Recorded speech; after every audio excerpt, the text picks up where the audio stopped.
أحييكم وأهنئكم في هذه الليلة أيها الإخوة والأخوات الأعزاء في هذه الليلة ليلة عيد الغدير، وهذا العيد هو عيد الله الأكبر، فسلام من الله عليكم ورحمة الله تعالى وبركاته. أعوذ بالله من الشيطان الرجيم. بسم الله الرحمن الرحيم. الحمد لله الذي جعلنا من المتمسكين بولاية سيدي ومولاي علي بن أبي طالب عليه السلام. صل على محمد وآل محمد. ثم الصلاة والسلام على خير خلقه العبد المؤيد والرسول المسدد الذي سمي في السماء بأحمد وفي الأرض بأبي القاسم المصطفى محمد. اللهم صل على محمد وآل محمد وعجل فرجه وعلى آله الطيبين الطاهرين المعصومين وأصحابه المنتجبين. عن إمامنا الرضا سلام الله عليه قال: أن يوم الغدير هو عيد أهل بيت محمد صلى الله عليه وآله وسلم.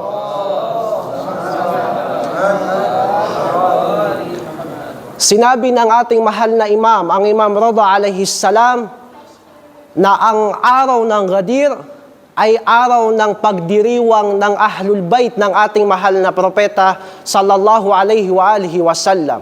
Wa huwa yawmut tahni'ah yuhanni'u ba'dukum ba'dha. Ang araw ng Ghadir ay araw na kung saan babatiin ninyo ang inyong mga kasama. Babatiin ng isang mu'min ang kanyang kapatid na mu'min.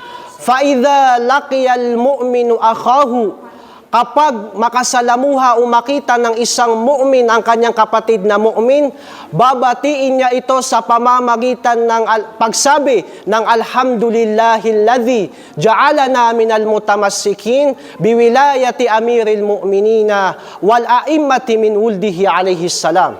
Allahumma salli ala Muhammad wa ali Muhammad wa ajal. Wa huwa yawmuz zina. Ang araw ng Ghadir ay araw ng pagpapaganda.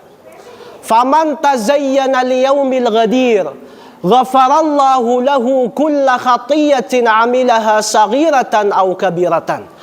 Ang sinuman ang magpaganda o mag-ayos sa araw ng Ghadir, papatawarin ng Allah subhanahu wa ta'ala ang lahat ng kanyang nagawang kasalanan, maliit man ito o malaking kasalanan. Wa ba'athallahu ilayhi malaikatan yaktubuna lahul hasanat wa yarfa'una lahud darajat. At magpapadala ang Allah subhanahu wa ta'ala ng mga anghel upang isulat ang kanyang mabubuting gawain at para itaas ang kanyang daraja, ang kanyang antas. Fa in mata syahidan wa in asya saidan. Kapag ang Shia ng Imam Ali alayhi salam ay namatay sa araw ng Ghadir, siya ay namatay na martir. At kapag siya ay nabuhay sa araw ng Ghadir, siya ay mabubuhay na pinagpala. Faman at'ama mu'minan, ang sino man ang magpakain ng isang mu'min magpakain ng isang mu'min, kaman kana at'ama jami'al anbiya'i was siddiqin.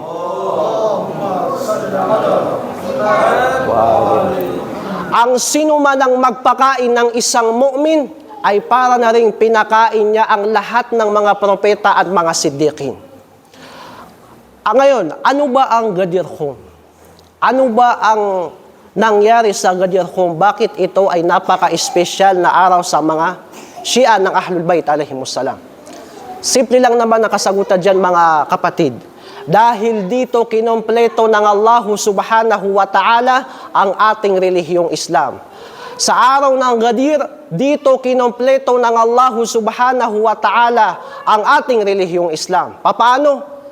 Noong ika-11 taon ng Hijrah, 11th year of Hijrah, na kung saan ito na yung pinakahuling taon ng propeta dito sa mundo, nagsagawa ang propeta ng Hajj at tinawag na Hajjatul Wida, ang ginawang Hajj, ang isinagawang Hajj ng ating mahal na propeta.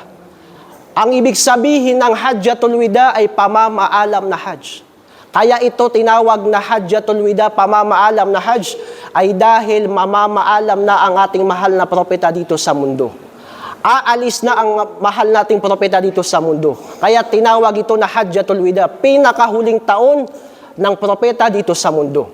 Ngayon, nung ang ating mahal na propeta ay nasa Makkah at isinasagawa niya ang ritual ng Hajj, na-reveal o na ipahayag ang aya 67 ng Suratul Ma'idah, na kung saan sinabi ng Allah subhanahu wa ta'ala, Bismillahirrahmanirrahim, Ya ayyuhar rasul, balligh ma unzila ilayka min rabbik, wa illam taf'al fama ballagta risalata, wallahu ya'simuka minan nas. Sabi ng Allah, o sugo, o propeta, o Muhammad sallallahu alaihi wa alihi wasallam, ipahayag mo o ipaabot mo sa mga tao yung bagay na naipadala sa iyo. Wa illam taf'al fama ballagta risalata, at kapag hindi mo na ipahayag o hindi mo na ipaabot sa mga tao yung bagay na naipadala sa iyo, hindi mo kailanman na ipahayag ang lahat ng mensahe ng Allah subhanahu wa ta'ala. Wallahu ya'simuka minan nas. Gawin mo na ito, propeta, ipahayag mo na ito, o propeta, ipaabot mo na ito, propeta, dahil po protektahan ka ng Allah subhanahu wa ta'ala. Inna Allah la yahdi qawmal kafirin. At katotohanan na ang Allah subhanahu wa ta'ala ay hindi niya gagabayan ang mga grupong kafir. Ngayon, ano ba ang tinutukoy ng ayan na ito na ipapahayag ng ating mahal na propeta? Ano ba ang tinutukoy ng aya na ito na ipapahayag ng ating mahal na propeta? Yun ba yung sala? Yun ba yung saum, pag-aayuno? Yun ba yung hajj? Kung ang tinutukoy ng aya na ito ay sala, o kaya saum, o kaya hajj, na ipapahayag ng propeta, bakit hindi ito ipinahayag ng propeta sa unang taon ng hijrah? O kaya sa pangalawang taon ng hijrah? O kaya sa pangatlong taon ng hijrah? At saka lang niya ito ipinahayag nung huling taon ng propeta dito sa mundo. Ibig sabihin, ang mga sahaba, hindi sila marunong magsala, hindi sila marunong mag-ayuno, hindi sila marunong magsagawa ng ritual ng hajj, at saka lang nila natutunan ang sala, ang saum, ang hajj sa huling taon ng propeta dito sa mundo. Sinong may matinong utak ang magsasabi niyan? Maaari ring sabihin ng iba na ang tinutukoy ng Allah subhanahu wa ta'ala sa aya na ito na ipapahayag ng propeta ay ang Islam. Balligh ma unzila ilayka, yani al-Islam. Ipahayag mo ang Islam, o mahal na propeta. Kung ang Islam ang ipapahayag ng propeta sa aya na to, bakit hindi ipinahayag ng propeta ang Islam noong unang taon ng hijrah? O kaya noong pangalawang taon ng hijrah? O kaya noong pangatlong taon ng hijrah? At saka lang niya ito ipinahayag noong huling taon ng propeta dito sa mundo. E di ibig sabihin, ang mga sahaba, hindi sila mga Muslim. At saka lang sila naging Muslim noong huling taon ng propeta dito sa mundo. Sinong may matinong utak ang magsasabi niya? Tingnan niyo mga kapatid, same case but different scenario. Look at the fallacy that the Wahhabi are creating against the virtues of Ali bin Abi Talib. Pangalawa, bakit sinabi ng Allah subhanahu wa ta'ala na wallahu ya'simuka minan nas? Ipahayag mo na, ipaabot mo na, propeta, dahil poprotektahan ka ng Allah subhanahu wa ta'ala. Tatanungin ko kayo mga kapatid, nakakamatay ba kung sasabihin ko sa'yo magsala ka?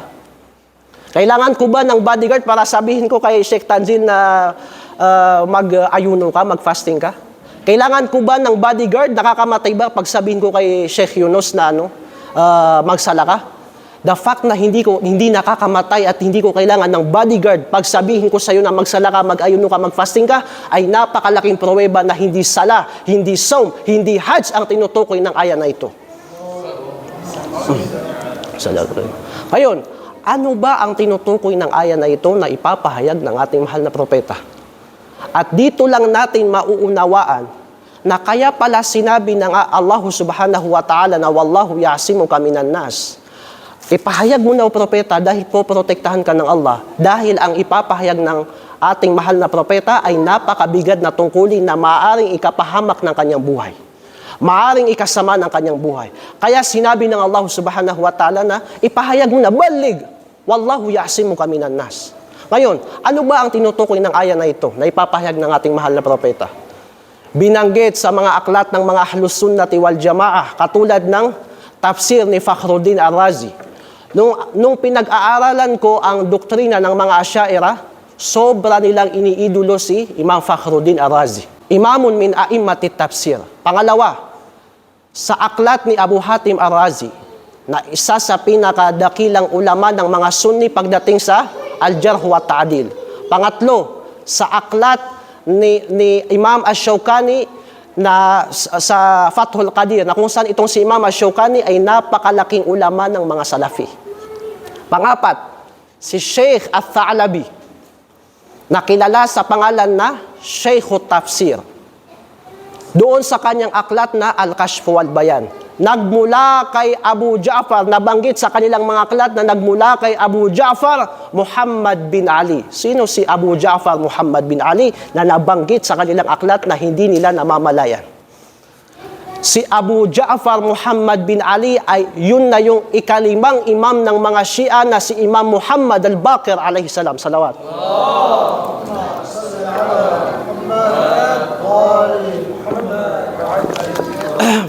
Sinabi ng mga kapatid nating Ahlus Sunnah wal Jamaah, pinaniniwalaan namin ng Ahlul Bait. Sinusunod namin ang mga salita ng Ahlul Bait. Bakit hindi ninyo sundan at paniwalaan ang sinabi ni Imam Muhammad al-Baqir na nakasaad sa inyong mga aklat? Anong sinabi ni Imam Muhammad al-Baqir? Qala Abu Ja'far Muhammad ibn Ali, nazalat hadhihi al-ayah, yani al-ayah 67 min surat al-Ma'idah fi fadli Ali ibn Abi Talib alayhi salam.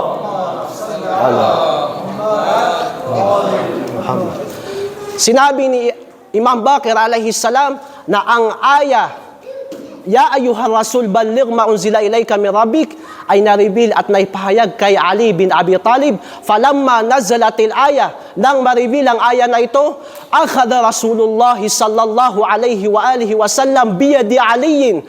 Kinuha, nang ma-reveal ang aya na ito, kinuha at itinaas ng propeta ang kamay ni Ali bin Abi Talib at sinabi ng Rasulullah, man kuntu maula, fahadha aliyun maula. Ang sinuman, Muhammad wa ali Muhammad.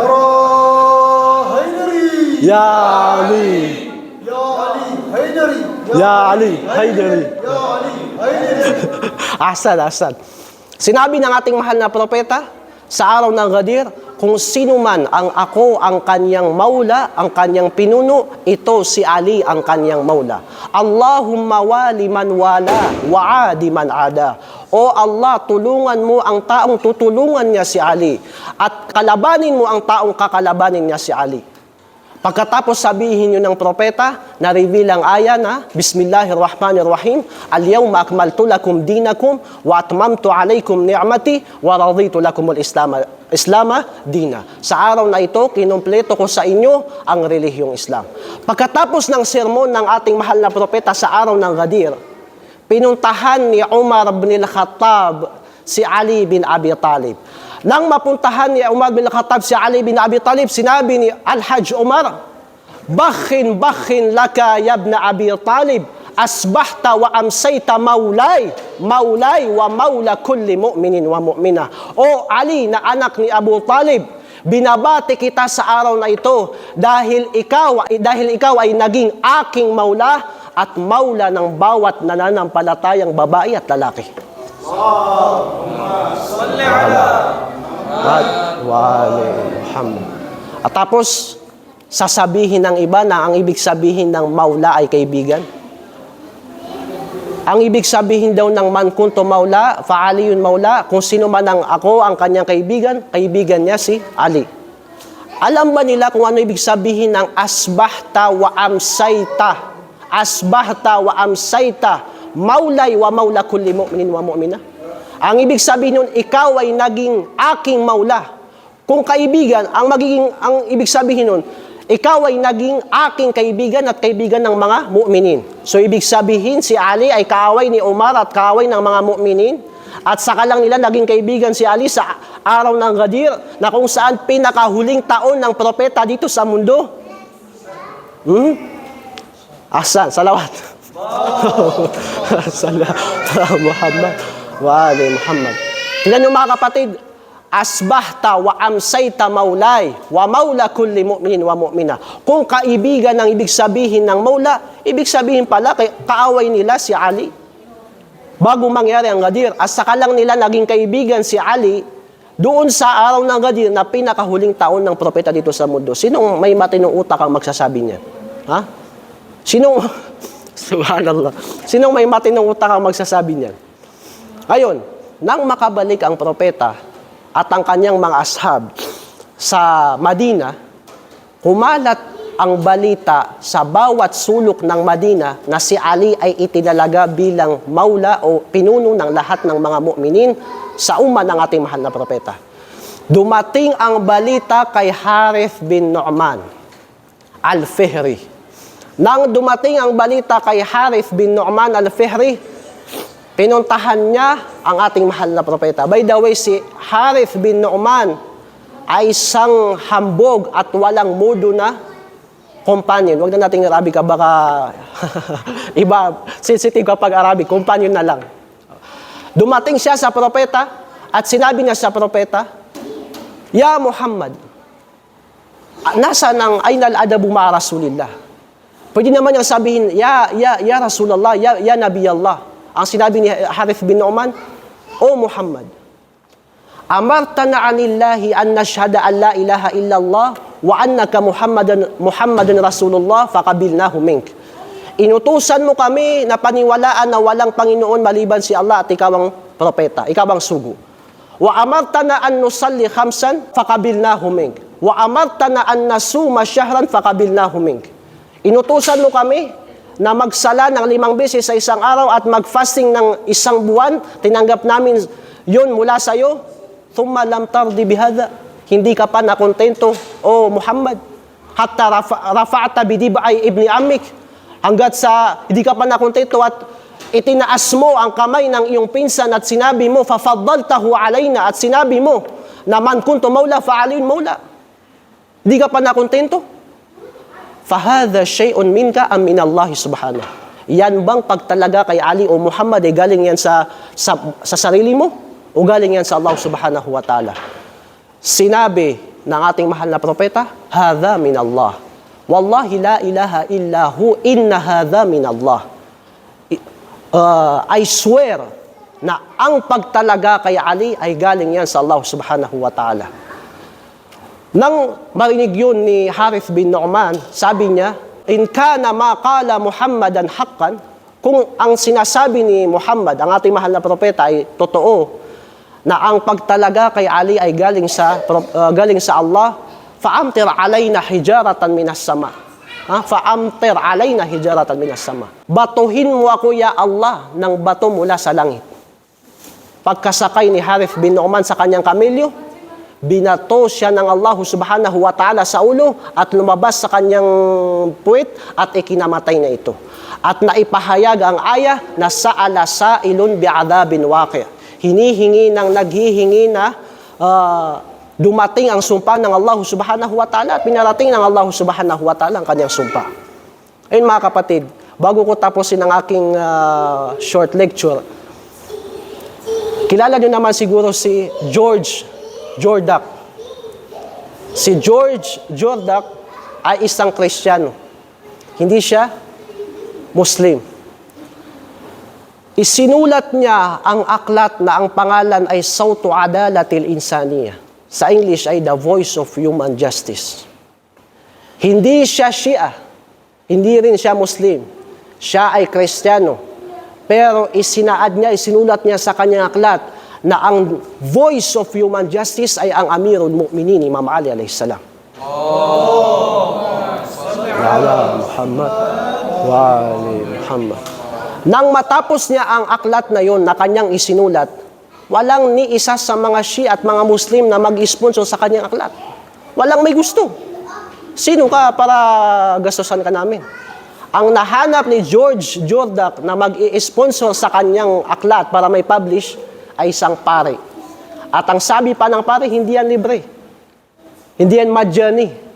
Kung yung pinautang ko sa'yo, ibalik mo sa akin. Yung kikitain mo, sa'yo na yon. Ayun, tatanungin ko kayo mga kapatid. kung ang isang Kristiyano ay ipinagtanggol niya ang karapatan ni Imam Ali alayhis salam, kung ang isang Kristiyano ay dinipensahan niya ang karapatan at fadail ni Imam Ali alayhis salam, at sumulat siya ng aklat na Sawtu Adalatil Insaniya, The Voice of Human Justice, Imam Ali alayhis salam, ano kaya ang nagawa natin para kay Imam Ali alayhis salam? Ano ang nagawa natin para kay Ali bin Abi Talib alayhis salam bilang pagdepensa at pagsagot sa mga paratang na siya ay hindi maula, na hindi dapat sabihin?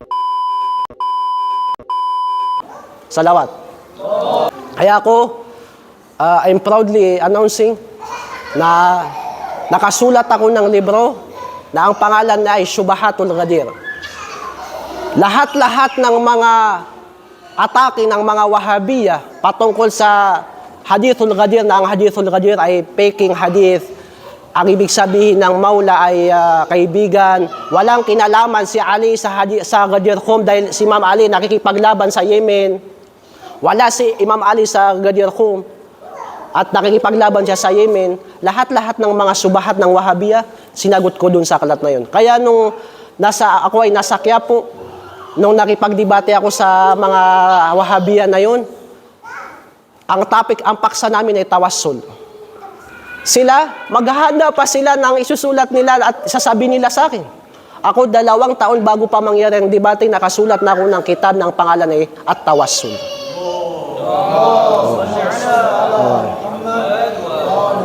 Kaya ang masasabi ko lang mga kapatid, maraming salamat sa inyong pagdalo.